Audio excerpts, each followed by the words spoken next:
Nona Sheila memberitahu kami tentang itu juga.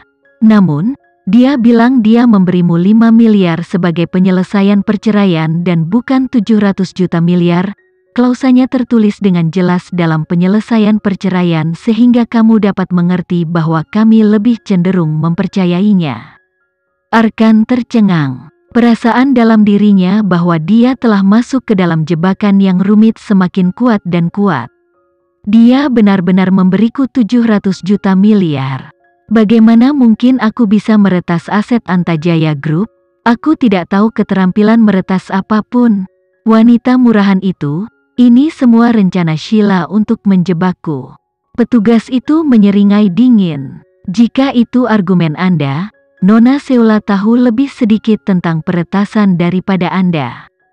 Kami telah melewati masa lalunya dengan hati-hati. Dia belajar media massa di sekolah dan tidak pernah memiliki kesempatan untuk mengambil keterampilan komputer tingkat tinggi. Bagaimana mungkin dia mencuri uang untuk menjebakmu? Tapi itu kenyataannya. Pasti ada catatan transaksi di bank. Lihat itu dan kamu akan melihat dia yang mengirimiku uang. Satu-satunya hal yang kami dapatkan dari bank adalah jejak elektronik dari tindakan ilegal Anda. Setelah uang muncul di akun Anda tidak hanya tidak melaporkannya tetapi Anda juga menyedotnya ke akun perusahaan Anda. Jadi bagaimana Anda bisa mengatakan bahwa Anda memilikinya?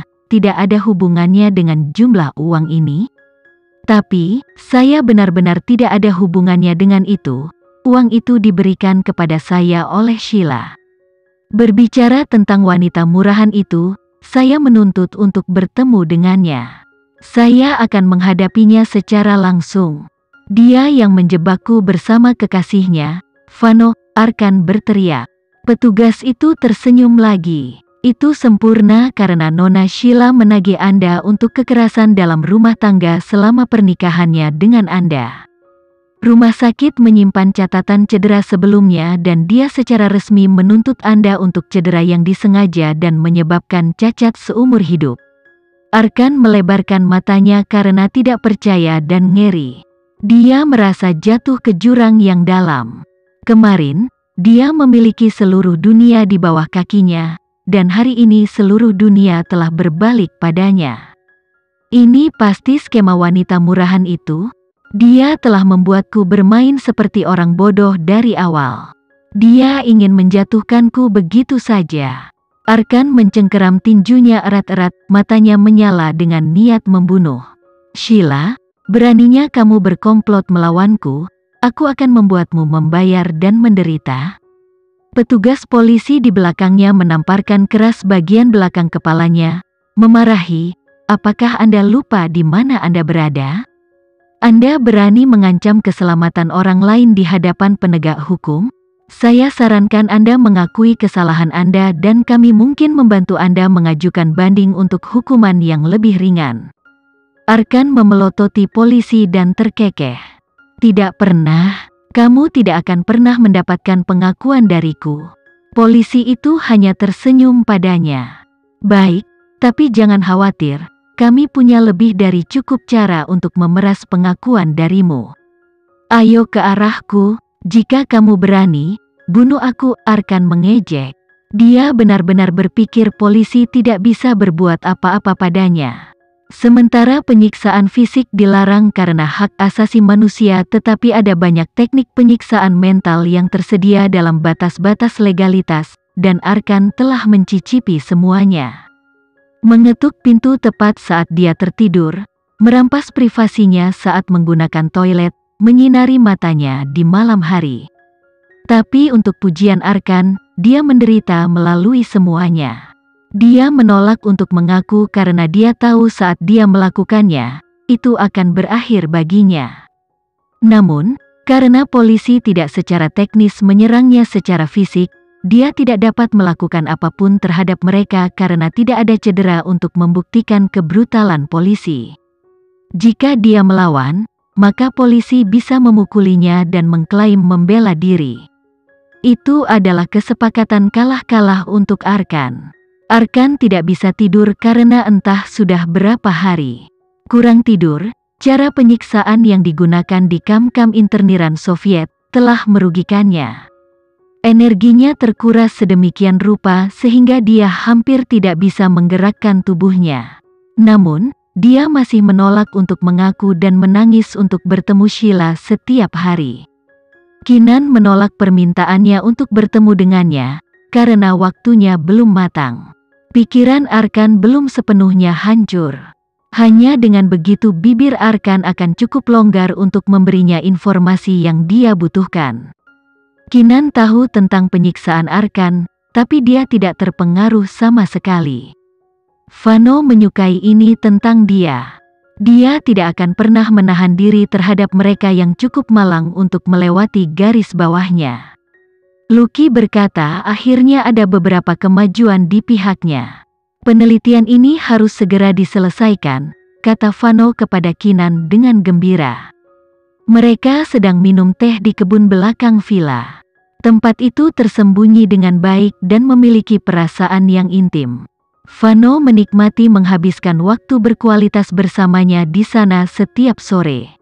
Dia akan merasa terisi kembali setiap kali setelah minum teh sore.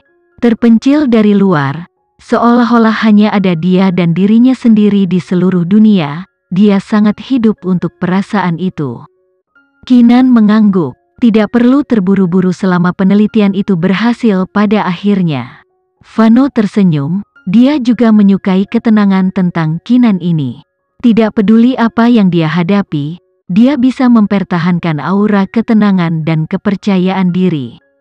Setiap kali dia berbicara dengannya, dia merasa bebannya terangkat. Kamu sudah dikurung cukup lama. Apakah kamu ingin aku menemanimu jalan-jalan? Vano bertanya dengan ramah. Sejak Kinan menjadi Sheila, dia praktis mengunci diri di villa. Namun, bukan karena Kinan tidak ingin keluar, dia tidak merasa perlu. Dia lebih suka kesunyian dalam kesendirian.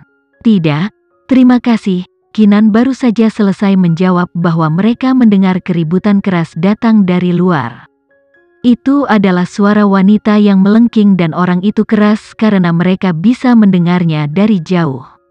Senyum Vano membeku dan dia menggerutu dengan marah. Wanita-wanita itu kembali. Tak perlu dikatakan, kemungkinan besar wanita dari keluarga Widyatmaja yang datang untuk mengganggu mereka lagi. Setelah Arkan ditangkap, Nyonya Widyatmaja datang untuk membuat keributan hampir setiap hari. Dia yakin bahwa Sheila yang menjebak putranya, jadi dia datang setiap hari untuk meminta penjelasan dari Sheila. Karena dia dihalangi oleh para penjaga, dia mulai memfitnah nama Sheila. Kata-kata yang bahkan tidak terpikirkan bisa keluar dari mulut seorang nyonya keluarga terkemuka keluar dari mulutnya seperti air terjun. Sheila, wanita murahan, kesini dan hadapi aku. Dasar wanita murahan, bagaimana bisa kamu berkolusi dengan pria lain untuk mengejar suamimu sendiri? Karma akan datang menggigitmu. Sheila, aku memintamu membawa pantatmu ke sini. Apakah kamu tidak mendengarku? Keluar dan jelaskan dirimu sendiri. Kamu bekerja sama dengan kekasih gigolomu, Vano, untuk menjebak putraku, bukan? Aku tahu itu kebenarannya, jadi jangan menyangkalnya. Kalian berdua memiliki hubungan rahasia di belakang putraku dan sekarang kamu memiliki keberanian untuk mengejarnya. Satu wanita murahan dan gigolo lain, dua individu tak berperasaan. Guntur akan menyerang kalian berdua di mana kalian berdiri. Persetan denganmu dan persetan dengan seluruh keluarga Dirgantara. Keluarga Dirgantara gagal karena mereka telah membesarkan seorang putra yang pergi tidur dengan istri pria lain. Setiap dari mereka adalah babi yang pantas untuk dikirim ke kedalaman neraka. Nyonya Widyatmaja terus mengoceh, dan setiap hinaan jatuh ke telinga Vano dan Kinan. Mereka berada tepat di dalam pintu depan sehingga mereka bisa mendengarnya dengan jelas. Vano sangat marah, dia ingin mencuci mulut wanita tua itu dengan sabun.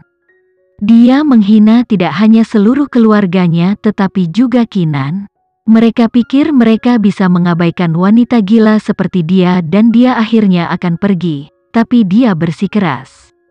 Wanita itu memintanya, "Buka pintunya, aku ingin melihatnya." Mengatakan itu kepadaku secara langsung, Vano memerintahkan para penjaga. "Kami tidak bisa melakukan itu, Tuan Muda. Ada wartawan di luar." Para penjaga dengan cepat menasihatinya.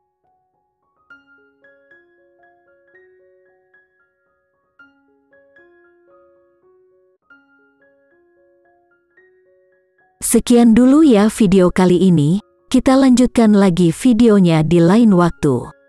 Oh iya, bagaimana menurut kalian? Semoga bisa sedikit menghibur kalian semua. Untuk teman-teman yang baru nonton, jangan lupa subscribe ya, hehehe. Dan kalau teman-teman ada yang ingin gabung langganan, bisa langsung gabung saja untuk dapat fitur yang menarik dan sedikit membantu Mimin. Terima kasih banyak sudah menonton, sampai jumpa lagi, bye.